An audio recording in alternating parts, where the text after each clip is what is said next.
OJK juga mencatat utang masyarakat Indonesia di layanan pinjaman online mencapai 102 triliun rupiah lebih per April 2026. Meski terus bertumbuh, tingkat resiko kredit macet industri pinjol di level 4,62%. Otoritas Jasa Keuangan mencatat utang masyarakat Indonesia di layanan pinjaman daring atau pinjaman online mencapai 102,07 triliun rupiah per April 2026.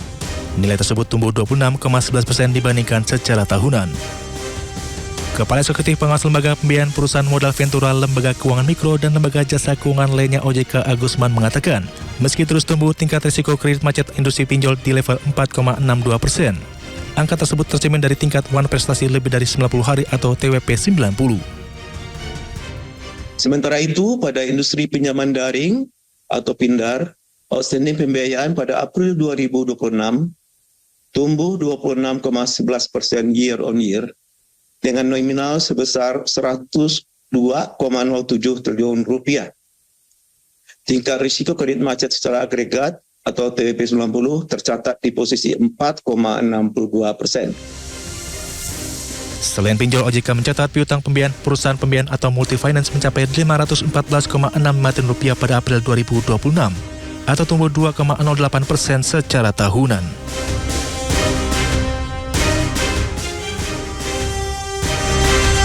Pemirsa, kelompok Ansarullah Houthi Yaman merilis rekaman gelombang serangan ke Israel. Sebelumnya Houthi mengumumkan membantu Iran terlibat dalam konfrontasi militer melawan Israel dan melarang kapal-kapal Israel melintasi Laut Merah.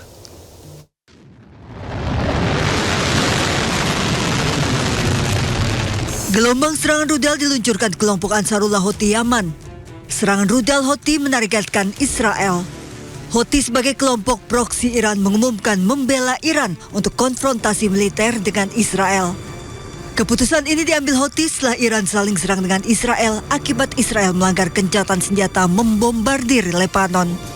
Houthi pun mengumumkan melarang kapal-kapal Israel dan perusahaan yang terafiliasi melintasi Laut Merah dan Selat Bab el-Mandeb.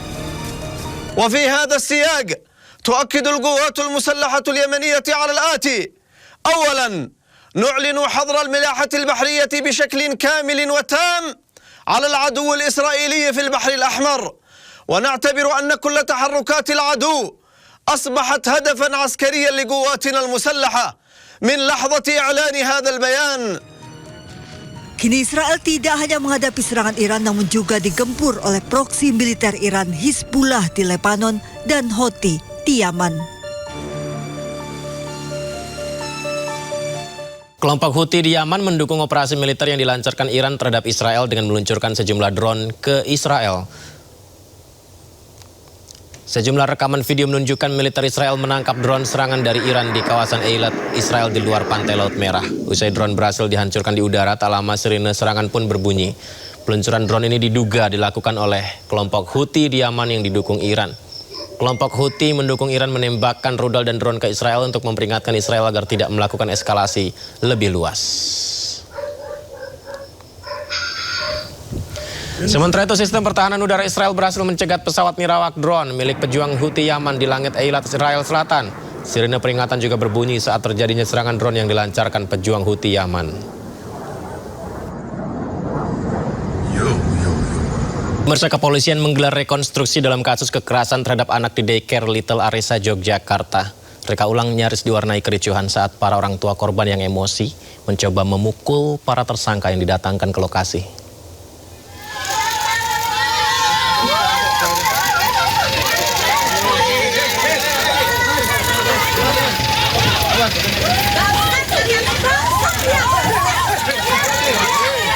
Kedatangan para tersangka dalam rekonstruksi atau reka ulang yang digelar aparat kepolisian dalam kasus kekerasan terhadap anak di daycare Little Aresa, Yogyakarta nyaris diwarnai kericuan.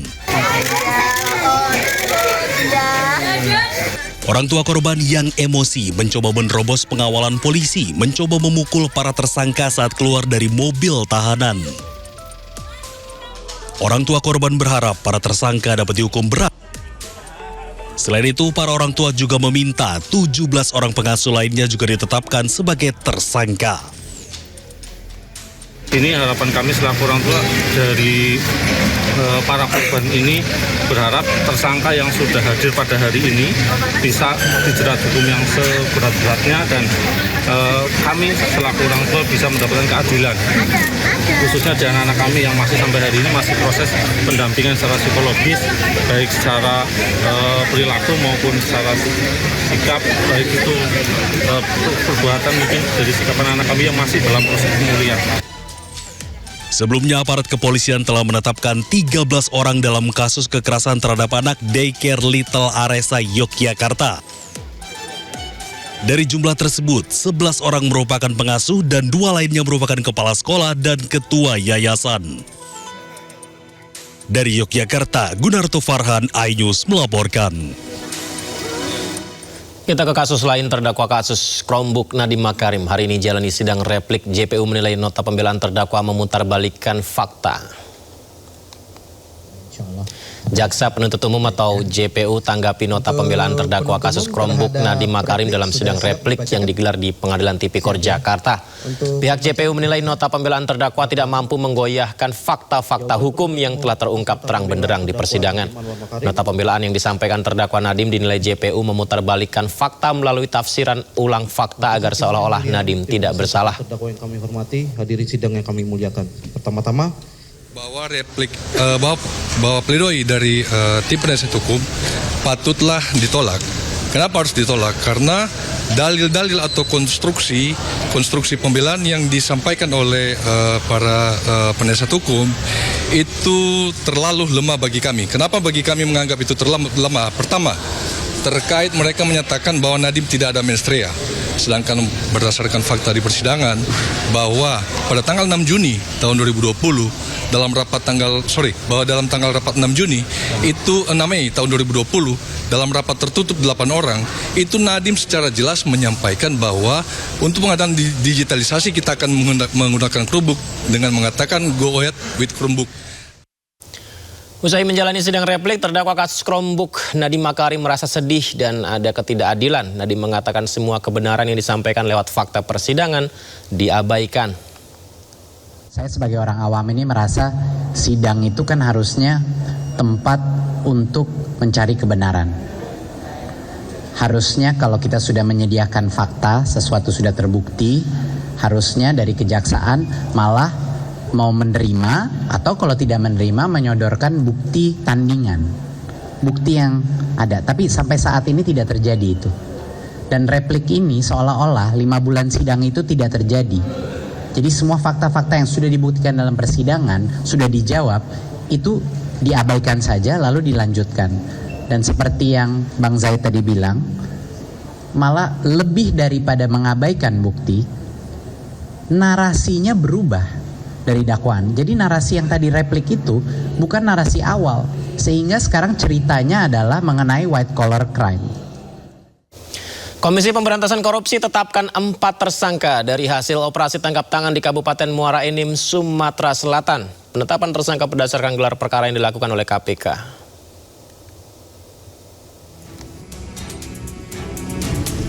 Bupati Muara Enim Edison tiba di gedung KPK Jakarta dengan pengawalan ketat petugas dan langsung masuk ke gedung Merah Putih untuk jalani pemeriksaan. Edison sebelumnya tertangkap tangan oleh penyidik KPK dalam kasus dugaan korupsi di lingkungan Dinas Pendidikan dan Kebudayaan. Selain Edison, KPK juga mengamankan 9 orang lain, sementara 4 orang ditetapkan tersangka.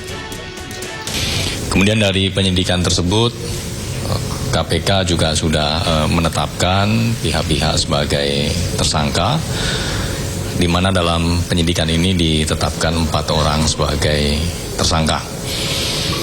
Kemudian dalam peristiwa tertangkap tangan ini, tim mengamankan 10 orang, 5 orang di wilayah Jakarta dan 5 orang di wilayah Sumatera Selatan. Selain itu, tim juga mengamankan barang bukti, diantaranya uang dalam bentuk tunai, rupiah, dolar, kemudian rial, dan juga ada sejumlah saldo dalam rekening.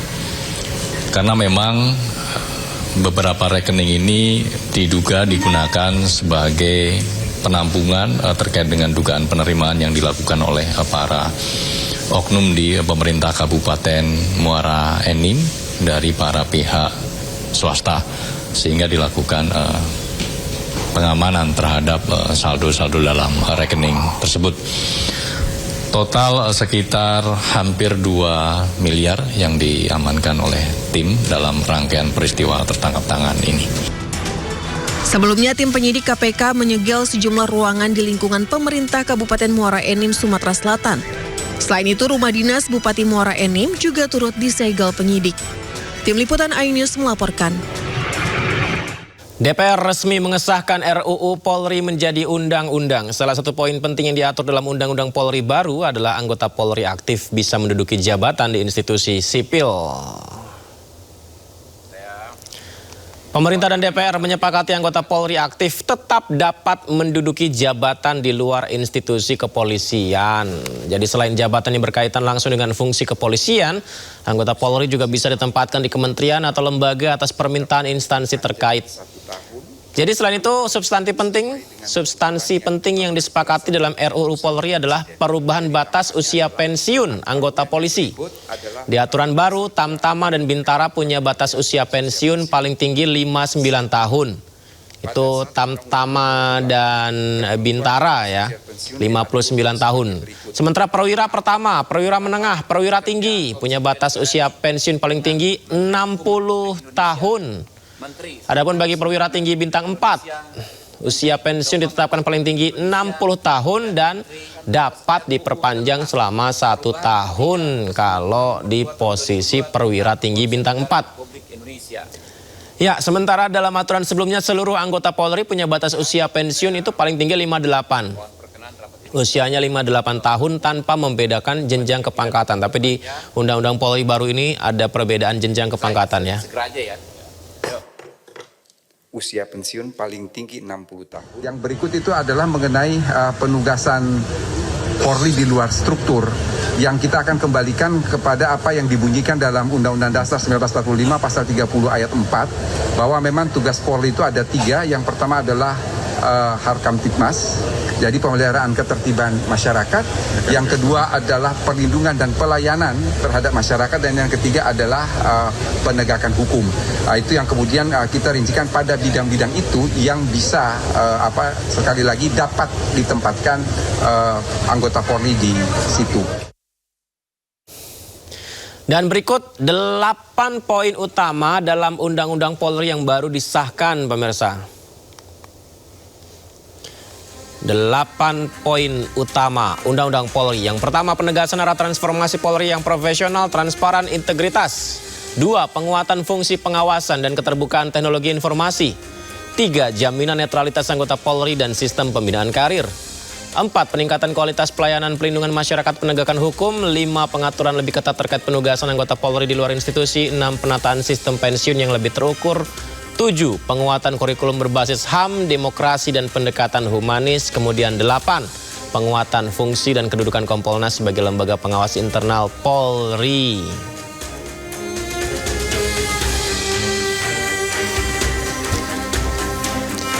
Nah, dari 8 poin tadi pemirsa ada 4 poin yang disoroti yang baru disahkan di Undang-Undang Polri ini ya. Jadi 4 poin tersebut adalah: pertama, Presiden bisa perpanjang masa pensiun Kapolri. Kedua, polisi aktif bisa duduki jabatan sipil tertentu. Polisi aktif bisa duduki jabatan sipil tertentu. 3, syarat pendidikan masuk Polri tetap minimal SMA. Kemudian yang keempat, penguatan Kompolnas.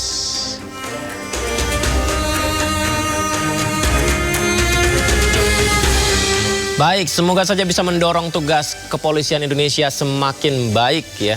Dan informasi lain, di tengah isu pergantian jajaran kabinet, anggota Dewan Ekonomi Nasional sekaligus ex-Menkeu Khatib Basri dipanggil Presiden Prabowo ke istana. Informasi usai jeda, tetaplah di Sindo Prime.